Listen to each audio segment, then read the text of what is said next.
comentado pela torcida, né? Isso aí com certeza o Diniz vai fazer bastante, viu? Vai, Cara, isso vai é uma colocar outra... menino pra jogar mesmo. Isso é um outro ponto mesmo positivo. com o elenco recheado e pro ano que vem mais ainda. Mas isso indica eu vejo uma leitura dessa entrada dos meninos no time do Cruzeiro por uma outra ótica.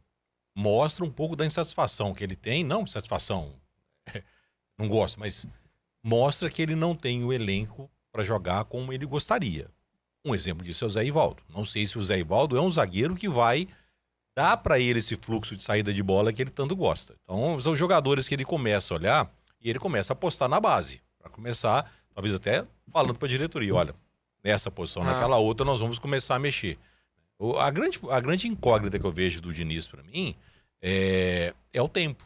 É o tempo, porque a gente está no final de campeonato.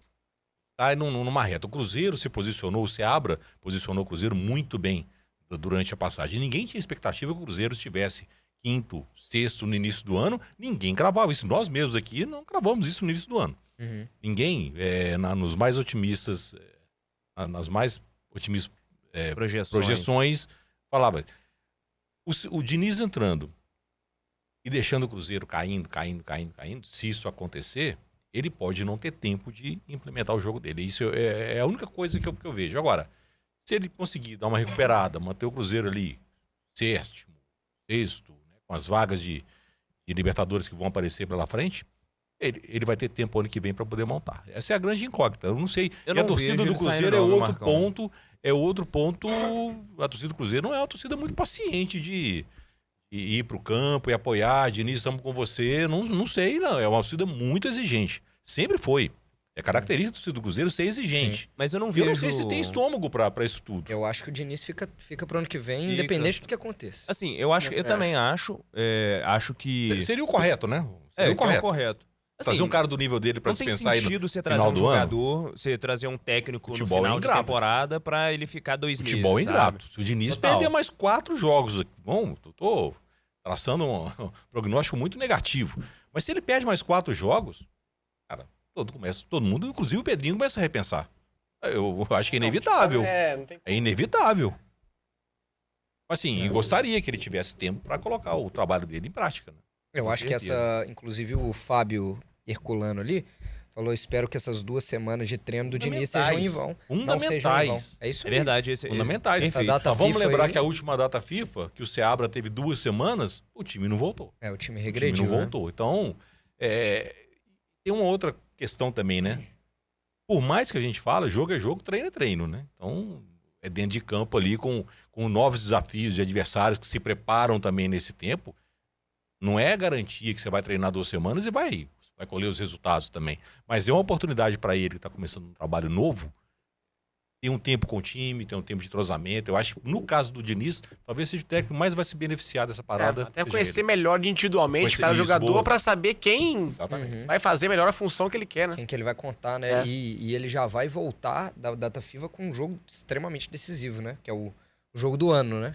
Contra o Lanús, né? Ele estreia já num jogo de classificação, um jogo mais fácil, porque já estava com o resultado da ida, mas agora ele vai ter que fazer Agora o ele vai- resultado, né? E o Cruzeiro decide fora. Agora. Então a vantagem vai ser importante também. Então você vê que o início de trabalho dele... Não vai ter Não é um início moleza, fácil, não. né? É Já- só dia 30, né? É final de outubro, né? Voltou a data FIFA, já vai ter decisão. Acho que vai ter uma rodada de Campeonato Brasileiro aí antes Tem um disso, se eu não me brasileiro engano, né? antes, depois Depois já começa. tem de novo. Cara, na verdade, Não é antes, não. Eu Porque acho o que é Atlético antes, joga dia dia- 22 eu acho com a que, primeira. eu acho que o Cruzeiro Mas o Lanús é Atlético tem a 23. Copa do Brasil, Copa né? do Brasil, Dia 19, no sábado. E aí tem dia 22, se eu não me engano, Libertadores, o primeiro jogo em Belo Horizonte contra o River. E no dia 29 tem o jogo de volta. Então acho que o Deve ser a Cruzeiro mesma coisa. Deve ser a mesma coisa. Deve É, o mesmo espelhar. calendário. É 23, Cruzeiro 30. 23. Por aí. Até Em- porque, no Mineirão. 23. Até Mineirão. porque na 23, Argentina, quinta-feira. joga o Quarta-feira. Atlético, tipo, numa terça, Cruzeiro na quarta e Corinthians tipo, é uma suposição mais, não sei os dias exatos, mas é basicamente isso. Os 3 times vão jogar seguidamente lá na Argentina, todos em Buenos Aires. Então, Todos decidindo lá praticamente, né? O são Atlético, todos lá, o Atlético decisores joga 20... você tá falando a volta, né? a volta, aham. 29 o Atlético joga, o Cruzeiro joga 30 e o Corinthians joga 31, exatamente isso. Serão Então, 3 grandes jogos. Então o Atlético joga... O Atlético joga... A Argentina vai precisar de fazer um trabalho excepcional. Então agora é sério. Não, e a Polícia Brasileira também, porque Também. a ida vai ser a mesma coisa. Vai ser Atlético, Cruzeiro e E Corinthians. tem dado um problema aqui, né? Deu problema Atlético Lourenço, deu problema lá agora Flamengo, Não, Penharol. pensar que no intervalo de 2 dias vão ter a torcida do River e do Lanús aqui, né? Em Belo Lanús já Horizonte, deu problema aqui também, no passado. O torcida do Lanús não é fácil, não. É verdade. Vou fazer uma pergunta pra vocês ali, ó. O Fábio Herculano. Pra mim, o Diniz não é o treinador que o Cruzeiro precisa. Esse treinador só sabe inventar moda. É uma opinião que você vê muito comum aí, né? O Diniz é um treinador que ele tem um trabalho autoral, não é isso? Sim. Todo mundo sabe, todo mundo sabia que o Diniz ia chegar e fazer no Cruzeiro. Torcedores, vocês preferem um treinador que tem um trabalho autoral ou um treinador que você vai vir aqui e aí? Não, eu prefiro um treinador que tenha as suas convicções, que tem um trabalho autoral. Eu acho o Por Diniz mais autoral que seja. Foda. Eu acho o trabalho dele... Ele faz o diferente. Ele é o cara que faz o diferente. Eu gosto por causa disso. É o estilo de jogo que me agrada, é o estilo de jogo que vai pra cima, é o estilo de jogo que sempre quer mais. Então, assim, é um estilo de jogo que combina com o Cruzeiro. Então, eu admiro muito o Diniz. Muito mesmo, o estilo de jogo e tal. A gente já entrou em outras questões ali, né? De ser muito esquentado e tal. Mas... A parte dele... Isso eu acho que ele já vem melhorando. Sim. E apesar de ser esquentado também, ele tem pensamentos que vão muito ao encontro do que eu penso também. Ele enxerga o futebol muito além do jogo. Mas dentro do jogo, esquentado, né? vocês viram a imagem de todos os jogadores Todo mundo e adora funcionários do Fluminense? Eu já tinha visto o Flamengo, o Rogério Ceni uma vez, o pessoal indo lá, mas igual foi do Diniz com o Cruzeiro, eu achei assim... E chamar a atenção.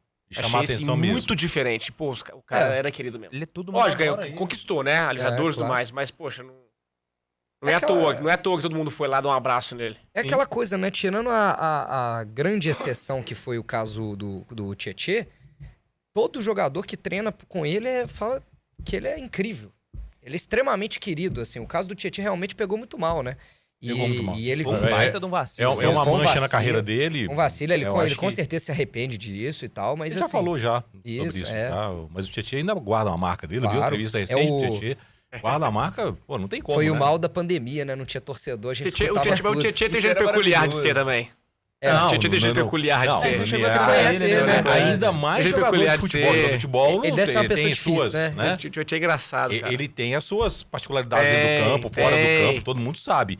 Eu acho que um técnico na posição dele chegar como ele falou, né? Não, pega mal. Tá errado. Sempre. Pega mal. Agora, só pra responder a sua pergunta, não é uma questão de ser um técnico autoral ou um técnico convencional. Não é essa a questão. O problema do Diniz, no meu ponto de vista, é que ele é autor de um modo só de jogar. E isso é ótimo, fantástico. Mas com o conhecimento que ele tem, ele poderia ter 2, 3, 4 formas diferentes de jogar, adaptar ao adversário, fazer uma leitura mais para frente dos campeonatos, de tudo. Ele tem capacidade para isso, mas ele é conhecido por um jeito de jogar. Eu acho isso limita o trabalho dele. Ele tentou limita fazer o trabalho esse de jeito... um gênio, ele é um gênio do futebol, mas limitado a um trabalho. Então isso coloca... Ele não abriu mão mesmo, ele não abriu mão contra o Manchester. Exatamente. Isso não abriu mão. E esse é um problema. Como é que você vai... Como é que você tem só uma ideia de jogo? Por melhor que ela seja, você é técnico de futebol, você sabe disso. Por melhor que seja a sua ideia, mais revolucionária que ela seja, vai chegar alguém uma hora lá que vai te engolir. Vai te engolir. O cara tá te estudando o tempo inteiro. O Lucas tá fazendo um trabalho maravilhoso. Tá ganhando todo mundo. Joga desse jeito. Vamos estudar como é que ele joga. Se a gente for pegar a carreira do Diniz, com esse mesmo jeito único de jogar, ele só foi crescendo. Exatamente. Ele foi só aproximando. Né? Ele teve sim, até porque futebol ele foi só crescendo. Geralmente é fracasso. Mas futebol, os treinadores vão mais perder do que vão ganhar. Muito mais. Muito mais. Normal é você fracassar. Eu não conheço a estatística da carreira dele. Eu não sei se ele é mais vencedor ou mais perdedor. Paulo, ele não praticamente sei. ganhou. Ele praticamente não. Ele chegou perto de ganhar. De um título que ninguém nunca imaginava que o São Paulo chegaria. Exato. Exatamente. O time era bem... Era mais ou menos o que o Seabra fez no Cruzeiro no começo do ano, ele fez no São Paulo, só que ele chegou na liderança. Liderou o campeonato. Ninguém imaginava o São Paulo ser líder ali. E abrir a distância que abriu e depois... Exatamente. E o Fluminense que a gente comentou, campeão da Liberta, campeão da Recopa, Carioca, né? Da Recopa. E um ano antes da Libertadores, ele tira o time do rebaixamento, leva pra Libertadores. O mérito da carreira do Diniz, pra mim, é o título da Libertadores com o Fluminense. Mérito, total. Total, acertou em cheio, com futebol bonito, jogando bem, encarando Boca na final. 5 no River. O River. 5 a 1 Isso aí foi surreal. Não, Sim. isso tem que tirar o chapéu pra carreira dele. Meu ponto alto da carreira dele. Tirando isso, né? Você falou, ele quase levou o São Paulo. Ele foi crescendo. Ele cresce, mas o que eu quero dizer é o seguinte. Peraí, deixa eu só. campeonatos- Rapidinho, só pra pegar também do início, né? Que foi do Audax, né? Se eu não me engano. Finalista de Perfeito. Paulista. Finalista de Paulista, então realmente foi só. É. Foi só Não, é uma crescente. carreira que cresce. É uma carreira que cresce. Mas muitos desses campeonatos, você pode ter um desempenho bom no início do campeonato contra times menos expressivos e na hora da decisão você não tem um time capaz de pegar os principais. Então, eu acho que ele esbarra um pouco nessa realidade. Mas a essência do Diniz, pra mim, é essa. É um técnico de uma ideia só. Venceu aquela ideia dela, você venceu o Diniz. E muitos jogos foi assim. O time adversário, quando encaixava a marcação, pressionando lá e tirava a saída de bola do Fluminense, o Fluminense perdia. Principalmente foi o melhor trabalho que ele fez, eu acho, até hoje, foi no Fluminense. Então, assim, ele tem seus méritos, eu valorizo isso muito nele, mas ele tem que achar alternativas para a carreira dele. Não é nem para os times que ele joga, é para a carreira dele. Ele tem que enxergar que ele precisa criar novos modelos, novas estratégias de jogo que possam levar ele aos resultados que ele precisa para ganhar. Aí ele fica imbatível. Aí ele fica um cara muito diferente. E vocês dois aí, o que vocês acham? Eu e o Marcão dei uma opinião, agora vocês. Cara, eu concordo, assim. Eu acho que uma crítica que a gente fez aqui, acho que foi quando o Diniz saiu do Fluminense, né? Acho que foi quando ele foi demitido, se eu não me engano. Que a gente comentou isso, que ele tem um estilo mais limitado, digamos assim, né? Nem acho que seja essa a palavra. A palavra não né? é essa, porque a palavra não é essa. Né? Pragmático. Não é nem pragmático também, mas é. Ele acredita Jeito único tanto... de ser. Jeito único. Ele é um jeito único. Ele acredita tanto naquilo que ele não abre mão. Mas realmente, assim, muito mal comparando, né? Recentemente eu vi uma entrevista que fizeram com o Guardiola, que perguntaram sobre isso. Alguma coisa relacionada ao estilo dele de jogar e tal. Por ser um cara muito vencedor há mais de uma década, as pessoas foram criando antídotos, né? Pra tentar vencer ele, né? E ele sempre muda a forma dele de jogar, apesar de terem a cara dele. Uma ideia. Ele tem a cara dele, que todo mundo sabe qual que é. Um jogo muito mais de posição mesmo, de troca constante de passe. Mas é aquela coisa, ele já usou um volante na zaga. Agora ele joga um zagueiro pra volante. Aí ele joga laterais pra jogar de zagueiro. Laterais pra jogar no meio. Enfim, ele tá sempre mudando a posição dos seus jogadores pra tentar quebrar esses antídotos, né?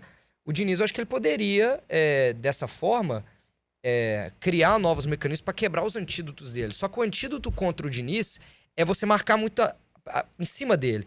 Às vezes os antídotos que era contra o Guardiola era se fechar muito, né? Se você faz uma linha de 6 ali atrás, fecha todos os espaços, o Guardiola não vai entrar aqui. Que foi assim o que o Real Madrid fez agora na Champions League, né?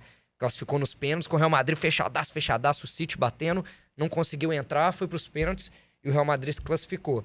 Só que a forma de você atrapalhar o Diniz é você marcando pressão ele, né? E quando ele quebra essa pressão, isso sendo bem feito, dificulta ele. Só que se você não sabe, se você não fizer isso bem feito, e você toma, né? E é muito mais difícil você marcar pressão do que você se fechar ali atrás. Eu não tenho estatística.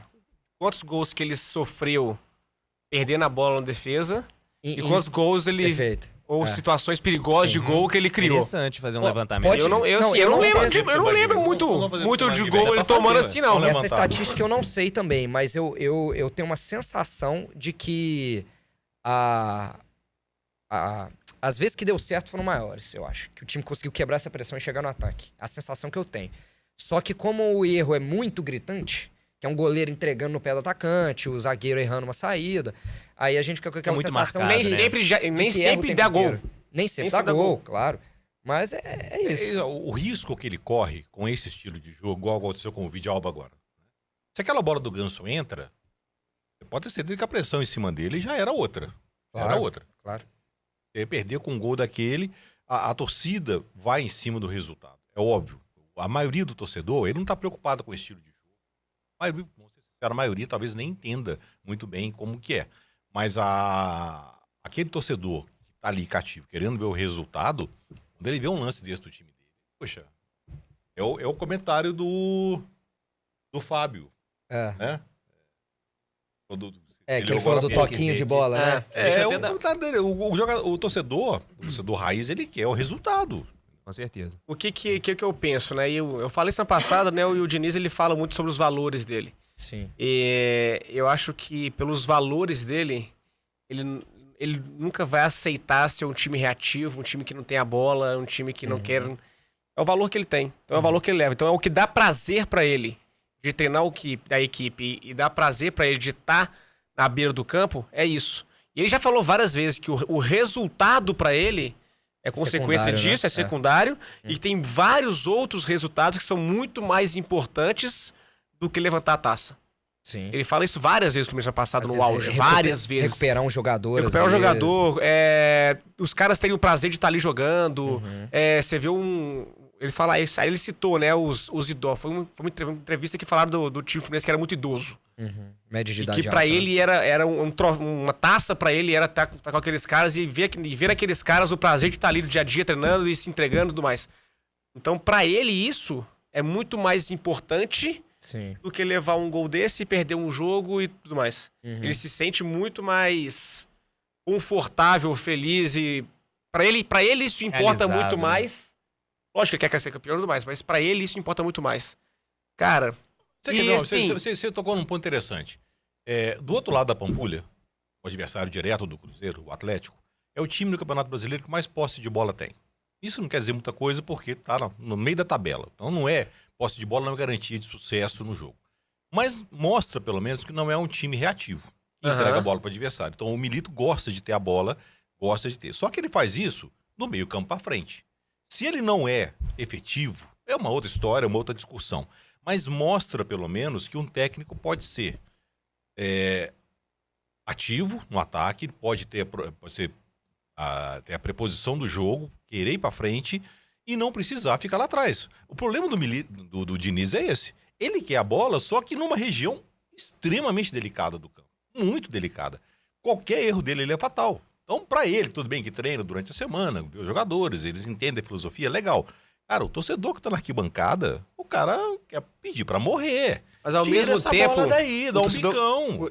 quando sai uma jogada bonita, e como foi Beleza. aquele quase foi o gol, é o mesmo torcedor que vai comentar a semana inteira aquele golaço que o time fez e tudo mais. Joga bonito, Que é prazeroso. vai E recortar. assim, tem esse a torcida, lado. você falou muito bem, que a torcida do Cruzeiro, a cultura do Cruzeiro é de um jogo bonito. Sim. É à toa que um dos maiores ídolos é o Alex, Sim. Sim. que é um jogador talentoso. Com Então, certeza. assim, acredito que quando Mas o começar a Alex fluir... não fazia isso lá na área dele. O Alex fazia isso na área do adversário. Não, É porque porque ele era era o um meia. Luxemburgo, Ele Era era um meia. o Alex era um maestro do time. Mas o ele Cruzeiro fazia é conhecido tudo. por ter Claro, times técnicos que perfeito, joguem. Perfeito. Depois teve com o Everton Ribeiro, com o jogador plástico, Sim. o Arrascaeta, jogador O plástico. próprio Matheus Ricardo Pereira Goulart, agora. quando veio pro Cruzeiro também. Não é tão plástico Não é assim, tão plástico, mas assim, poxa, encaixou O naquele Everton esquema. Ribeiro no Cruzeiro, o Era- que ele fez era ali... espetáculo, né? Foi brincadeira. Ele é um A craque de passagem bola. dele O que ele foi fez no brincadeira. Flamengo, o que ele ele tá é um fazendo no craque. Bahia. Ele é muito Ele é craque de bom, bola. Ele é muito craque. É muito. Deixa eu só